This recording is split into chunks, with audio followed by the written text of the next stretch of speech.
បាទជំរាបសួរបងប្អូនសិស្សានុសិស្សទាំងអស់គ្នាបាទថ្ងៃនេះលោកគ្រូសូមបញ្យល់អ្នកនរគ្នាអំពីការបំពេញក្បាលនៃវិញ្ញាសានៅពេលដែលយើងប្រឡងណាបាទអញ្ចឹងយើងត្រូវមើលវីដេអូនេះដើម្បីបំពេញកុំឲ្យមានកំហុសឆ្គងកាលណាយើងបំពេញក្បាលវិញ្ញាសាមិនបានត្រឹមត្រូវមានថាព័ត៌មានផ្ទាល់ខ្លួនមិនបានត្រឹមត្រូវដូចជាលេខតុលេខបន្ទប់អត្តលេខកូដនាមភេទថ្នាក់នៃថ្នាក់ហ្នឹងមិនបានត្រឹមត្រូវដល់ពេលអូនបញ្ជូនឯកសារទៅរាល់ឯកសារទាំងអស់ជួនកាលអូនច្រឡំយើងពិបាកនឹងការស្វែងរកបន្ទូលរបស់បងអូនអញ្ចឹងថ្ងៃនេះលោកគ្រូនឹងបញ្យល់ពួកបងប្អូនឲ្យច្បាស់នៅការបំពេញបាទព័ត៌មានផ្ទាល់ខ្លួនមានថាក្បាលវិញ្ញាសាមុននឹងយើងប្រឡង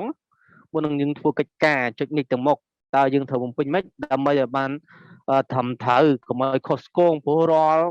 ពេលដែលអូនប្រឡងលំមុនភាគច្រើនអូនបំពេញមកគឺអត់ត្រូវទេបាទអត់ត្រូវអញ្ចឹងថ្ងៃនេះលោកគ្រូនឹងបង្ហាញនឹងប្រាប់អ្នកទាំងអស់គ្នាឲ្យបំពេញបាទឲ្យបំពេញរាល់កិច្ចការរាល់លេខបន្ទុកលេខអត្តលេខហ្នឹងកូដនាមបានត្រឹមត្រូវអញ្ចឹងតោះឥឡូវយើងទៅមើលបាទយើងទៅមើលបាទនៅក្នុងទូរស័ព្ទក៏បើកឃើញអញ្ចឹងដែរបាទនៅក្នុងទូរស័ព្ទក៏បើកឃើញអញ្ចឹងដែរដូចគ្នាអត់ខុសគ្នាទេអញ្ចឹងពេលយើងចុច link ដែលលោកគ្រូបានផ្ញើទៅឲ្យអូនឯងទៅគឺអូនចុចមកអូនឃើញអញ្ចឹងហើយនៅក្នុងទូរស័ព្ទក៏អញ្ចឹងដែរ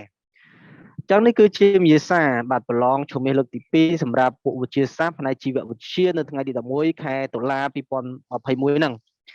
អញ្ចឹងអ្នកនរគ្នាទី1ពេលអ្នកនរគ្នាបើកមកអ្នកនរគ្នានឹងឃើញដំបូងគេគឺលេខតុកហ្នឹង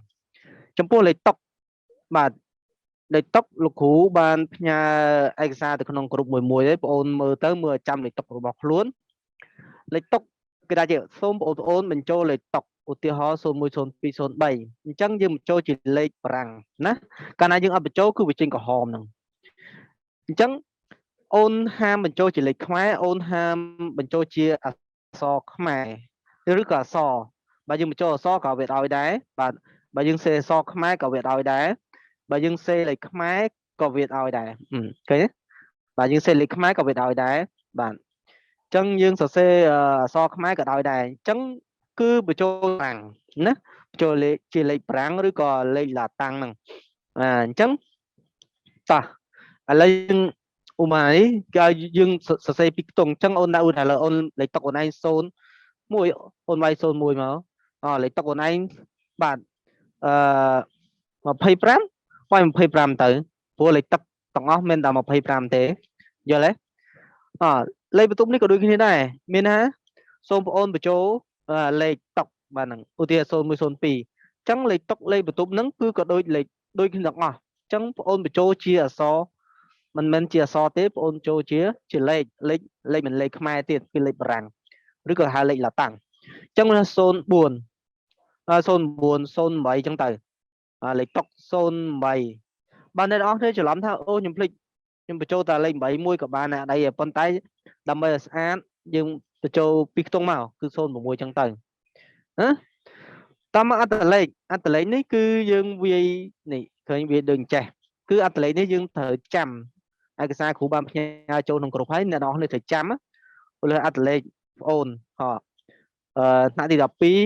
ត្រូវA B C Dនឹងថ្នាក់ទី12គឺ002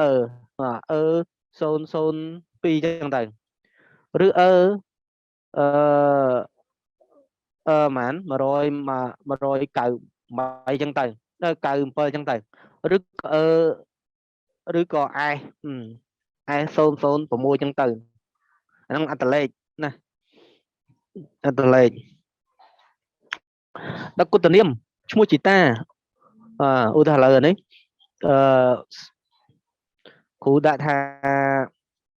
អានេះសួងគឺជាឈ្មោះជីតារបស់លោកគ្រូហើយនាមសូមបញ្ចូលនាមខ្លួនរបស់បងប្អូនអញ្ចឹងអូនបញ្ចូលនាមខ្លួនមានតែឈ្មោះរបស់យើងបាទឈ្មោះរបស់យើងអញ្ចឹងដាក់ចហាមដកឃ្លាជារួមទាំងអស់ហ្នឹង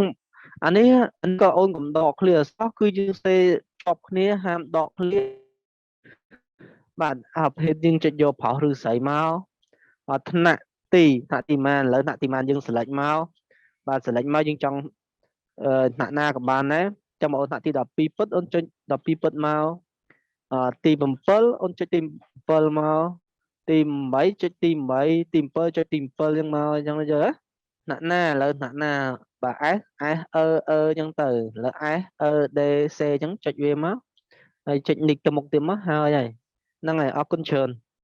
ហ្នឹងហើយធ្វើតាមហ្នឹងមកអត់ខុសអូនណាប្រយ័ត្ន